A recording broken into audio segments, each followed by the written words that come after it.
로마서 5장 12에서 17절. 속사로 그린 큰 그림. 아담과 메시아. 그러므로 한 사람을 통하여 죄가 세상으로 들어왔고 또 그 죄를 통하여 죽음이 들어온 것과 마찬가지로 모든 사람이 죄를 지었으므로 죽음이 모든 사람에게 퍼졌습니다. 율법이 없을 때에도 죄가 세상에 있었지만 율법이 없을 때에는 죄가 죄로 산정되지 않았습니다.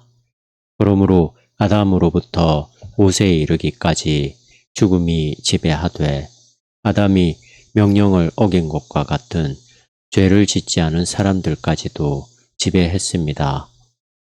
아담은 장차 오실 분의 모형이었습니다.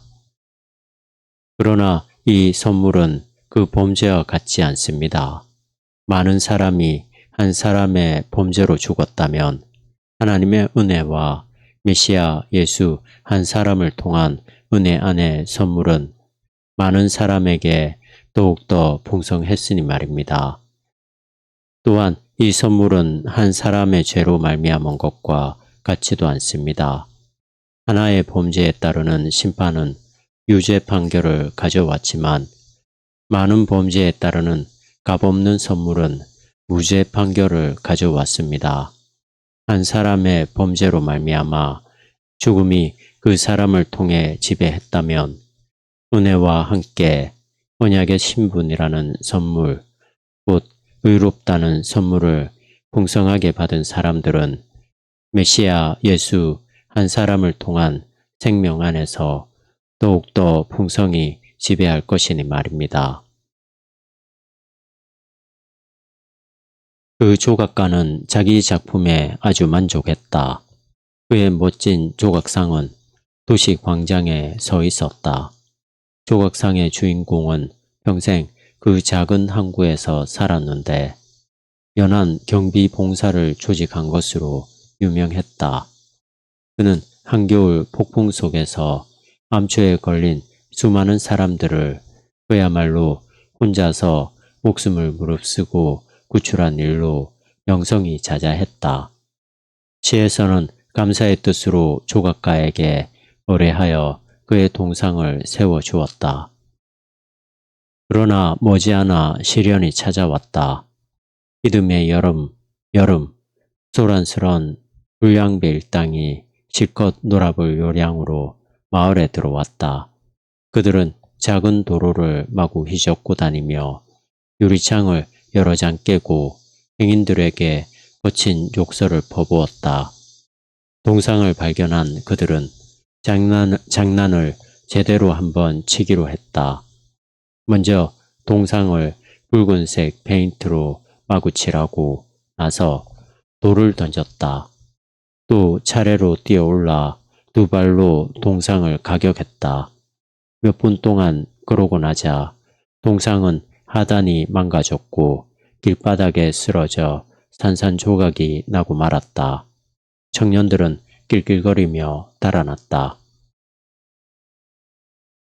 시후에는 대책을 구심하다가 조각가를 불러들였다. 다시는 이런 일이 없어야 한다고 마음먹고 예전과 똑같은 동상을 다시 만들어 달라고 했다. 그러나 조각가에게는 더 좋은 수가 있었다. 다시 만드는 것도 좋지만 거기서 멈추지 않았다. 훨씬 강도 높은 재료를 사용함은 물론 보기에도 더 멋지게 만들고자 했다. 그는 그저 과거로 똑같이 가는데 만족하지 않았다. 정말로 멋진 작품을 만들 좋은 기회였다. 이야기는 더 이어질 수 있다. 청년들이 배를 타고 가다 풍랑을 만났는데 연안 경비대에게 구조를 받고 정신을 차린다는 이야기도 좋을 것 같다. 그러나 이 정도만으로도 이야기의 요점을 파악하기에 충분하다. 자칫 바울의 밀도 있고 어려운 글에서 요점을 포착하지 못할 수도 있다. 하나님이 한 사람, 메시아 예수 안에서 하신 일은 단순히 인류가 죄가 오기 이전의 자리로 돌아가는 것보다 훨씬 더 크다는 것이 바로 이야기의 요점이다. 다시 제작한 동상은 이전보다 훨씬 더 멋지다. 그들이 무너뜨린 것을 하나님이 다시 세우실 것입니다. 혹은 그들이 악하게 행한 것을 하나님이 자비롭게 처리하실 것입니다. 정도에서 그치지 않는다. 하나님은 훨씬 더 큰 일을 행하실 것이다. 이것이 바로 15에서 17절에 깔려있는 요점이다. 바울이 이러한 입장을 취하는 이유는 그가 드디어 지금까지의 논의에서 한 걸음 물러나 현재 어디까지 왔는지를 요약하고 있기 때문이다. 그런 의미에서 아담과 메시아의 이야기를 하는 것이다.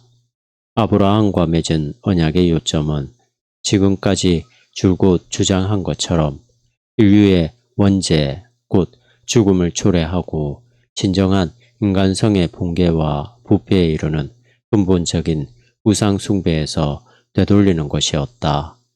지금까지 바울은 아브라함에게 주어진 약속이 메시아 예수 안에서 그리고 그로 말미암아 이루어진다는 것을 보여주었다. 또한 이 일이 미래의 소망이라는 관점에서 어떻게 이루어지는지를 짧게 훑어보았다. 그러므로 바울은 이제 나타날 큰 그림을 스케치할 수 있는 입장이 되었다. 바울은 이 그림으로부터 6장, 8장에서 하나님의 새로워진 백성에 대한 자신의 설명을 발전시킬 것이다. 여기서 바울이 하려는 작업을 스케치라는 말로 표현하는 것이 효과적이다. 바울은 자신의 뜻을 명확히 밝히려면 너댓 개의 단어가 필요한 상황에서도 한 단어로만 줄여 쓰는 속도로 나아간다. 우리가 그 의미를 파악하느라 머리 아프게 고민하다 보면 어느덧 다음 장면이 나타난다. 바울은 12절을 시작하면서 마치 대략적으로 그림의 균형을 잡는 것 같다. 한 사람을 통해 죄가 세상에 들어온 것처럼 한 사람을 통해 하나님은 죄를 처리하셨다. 그러다가 바울은 12절 끝에서 잠시 멈춘다. 바울은 곧바로 균형을 찾기에 앞서 먼저 말해야 할 다른 두 가지가 있음을 깨닫는다.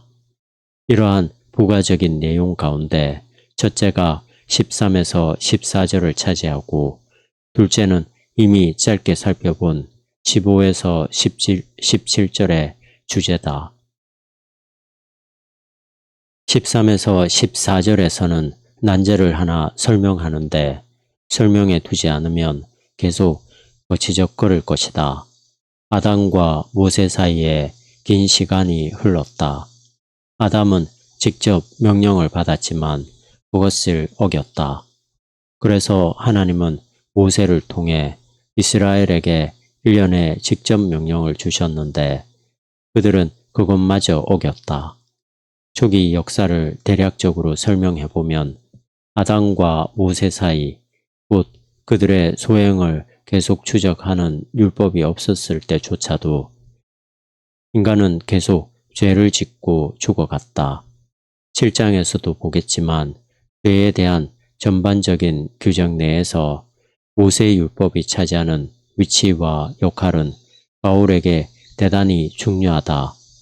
그러므로 처음부터 이 부분에서 가능한 모든 오해를 일소하고 넘어가는 것이 바울에게는 매우 중요하다. 이미 보았듯이 15에서 17절에서는 인간을 바로잡는 것은 단순히 아담의 죄와 그 결과를 뒤집는 것보다 훨씬 더 중요한 일이라고 주장한다.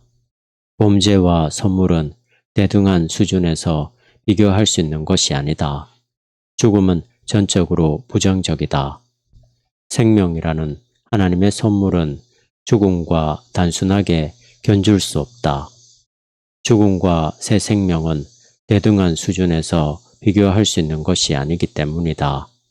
원죄에 따른 부정적 판결, 곧 정죄는 이미 행한 일에서 나온 직접적 결과였다.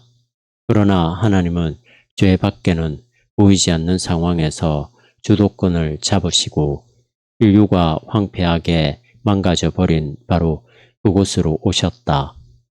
사람이라는 당신의 피조물을 처음 만드셨을 때보다 훨씬 더 나은 어떤 존재로 만드시기 위해서였다. 17절은 이러한 대조를 훨씬 더 광범위하게 펼친다. 죄의 결과는 죽음의 지배였다. 타락과 붕괴의 최종 단계인 죽음이 온 세계와 그 안에 있는 모든 것을 지배한다. 사람들은 죽음의 지배와 대조되는 반쪽으로 생명의 지배를 기대했을지 모르지만 바울은 한 걸음 더 나아간다. 우리가 지금 기다리는 것은 언약의 신분, 곧 의로워진 지위라는 하나님의 선물을 받은 사람들의 지배다. 바울은 예수님께 속한 사람들의 지배가 오고 있다는 것에 대해서는 자주 말하지 않는다. 그러나 고린도전서 6장 2절에서와 마찬가지로 여기서도 그것이 분명히 나타난다. 하나님 나라, 곧 세상에 대한 하나님의 주권적이고 구원하시는 지배는 부활하신 주 예수님을 통해 현재적으로 시행되고 있다. 그러나 하나님 나라는 완전히 구속받은 사람들을 통해 미래에도 시행될 것이다. 이들은 의로워진 지위, 곧 언약의 신분이라는 하나님의 선물로 말미암아 현재에서 확정된 사람들이다. 바울은 이제 출발점인 12절로 되돌아가서 다시 한번 직접적으로 비교할 준비가 되어 있다. 한 사람을 통하여 것 같이 한 사람을 통하여. 그러나 다음 단락으로 이동하기에 앞서 잠시 멈추어 하나님의 은혜가 놀랍도록 너그러우시다는 것을 깊이 생각해 보라. 15에서 17절을 돌아보면서 선물이라는 단어가 얼마나 자주 나오는지 살펴보라. 하나님의 너그러우심이 얼마나 넉넉한지 마음에 와 닿는가.